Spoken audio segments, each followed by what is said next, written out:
যারা আল্লাহর কথা অমান্য করে, কুরআনে তাদের জন্য কঠিন শাস্তির সতর্কবার্তা রয়েছে। যারা ঈমান আনে না ও সত্য অস্বীকার করে, যারা আল্লাহ ও রাসূলের বিরোধী করে,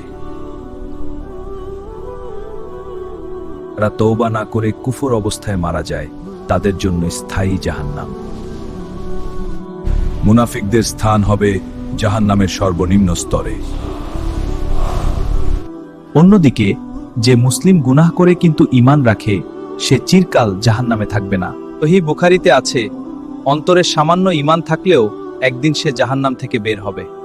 সহিহ মুসলিম বর্ণনা করে, আল্লাহ যার উপর রহম করেন তাকে জাহান্নাম থেকে মুক্তি দিবেন।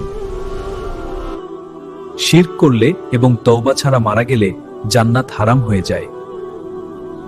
আল্লাহ তওবাকারীদের ভালোবাসেন, তাই শাস্তি থেকে বাঁচার দরজা খোলা। জাহান্নামের শাস্তি হবে কঠিন, কিন্তু আল্লাহ অত্যন্ত দয়ালু। আল্লাহর নিয়ম অমান্য করলে দুনিয়াতেও শাস্তি আসতে পারে। যে ব্যক্তি কিয়ামতে ভালো কাজ কম পাবে, সে ক্ষতিগ্রস্তদের অন্তর্ভুক্ত হবে।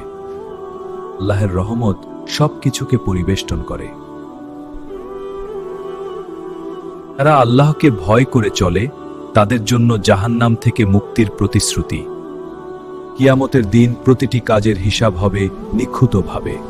সূরা ইয়াল।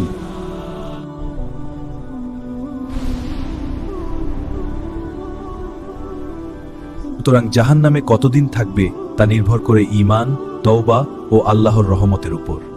আর অবশ্যই ওয়াল কন্টেন্ট ইউটিউব চ্যানেলকে সাবস্ক্রাইব করবেন ইসলামিক ভিডিও পাওয়ার জন্য।